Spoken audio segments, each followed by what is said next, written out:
Ziko sifa nyingine ambazo zinatajwa juu ya shetani. Ukisoma katika Yohana sura ya 10 aya ya 10 zinatajwa sifa tatu kwa pamoja. Mambo ambayo shetani anayatenda kwenye maisha ya mtu yametajwa matatu katika aya moja. Na mambo haya ni muhimu kuyajua ili ujue namna unavyotakiwa kuamini uweza wa Kristo kutuokoa katika haya. Biblia inasema hivi katika Yohana 10:13. Mwivi haji ila aibe na kuchinja na kuharibu. Mimi nalikuja ili wawe na uzima, kisha wawe na tele. Unaweza kuona namna ambavyo shetani anaingia kama mwivi kwenye maisha yetu. Na kusudi lake anakuja kuiba. Anaweza kukuibia amani ya familia. Anaweza kukuibia upendo kwenye ndoa yako. Anaweza kukuibia uzuri wa watoto wako, tabia njema za watoto wako. Anaweza kuiba afya ya mwili wako na kupanda magonjwa ndani yako. Anaweza kuiba vitu vya thamani kwenye kazi yako, ile morali ya kazi, nguvu ya kazi. Analeta hali ambazo zitaondoa hivyo vitu. Lakini si tu kuiba, anachinja, yani kuua. Anatamani kuona vitu kwenye maisha yetu vimekufa.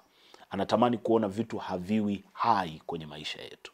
Na sio tu kuona haviko hai, anatamani kuviharibu pia. Anaweza kuharibu chochote katika maisha yetu.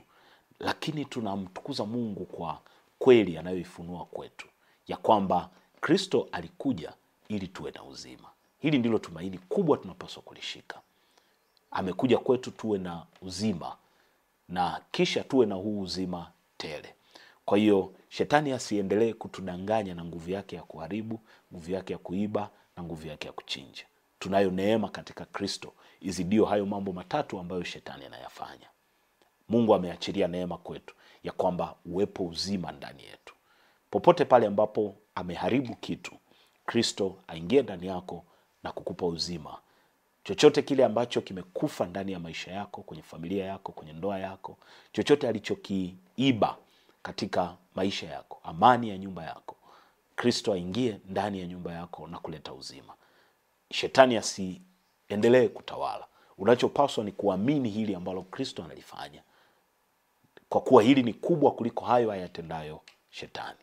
Ametuletea uzima na tuwe na huo uzima tele. Na mimi ni imani yangu kabisa ya kwamba Mungu anaingia kwako na kufanya makao ndani yako na kukupa uzima.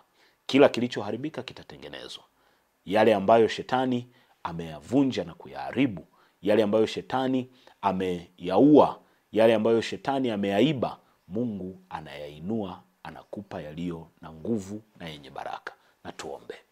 Bwana Yesu, ninakushukuru na kutukuza kwa neema yako. Umekuja ili tuwe na uzima, kisha tuwe na tele. Asante kwa ajili ya mtumishi wako huyu Bwana. Karibu ndani ya moyo wake, karibu kwenye kazi yake, karibu kwenye ndoa yake, karibu kwenye familia yake. Mahali popote ambapo shetani ameingia na kufanya uharibifu na kuiba na kuua vitu vilivyokuwa hai, vizuri, vyenye kupendeza, Bwana ukamletee uzima. Amani yako ikafunike maisha yake katika jina la Yesu Kristo, mwana wa Mungu aliye hai. Kitu chochote kile ambacho shetani amekifisha, Bwana ukakiwishe kwa uwezo wa nguvu yako, kwa uwezo wa Roho wako Mtakatifu, kikawe hai kwa jina la Yesu, kwa damu ya Yesu. Upendo uliopotea, afya iliyoondoka ndani yake, Mungu ukampe uzima tele, ukampe uzima tele katika jina la Yesu Kristo, mwana wa Mungu aliye hai. Amen. Mungu akubariki sana, neema ya Mungu ikutunze.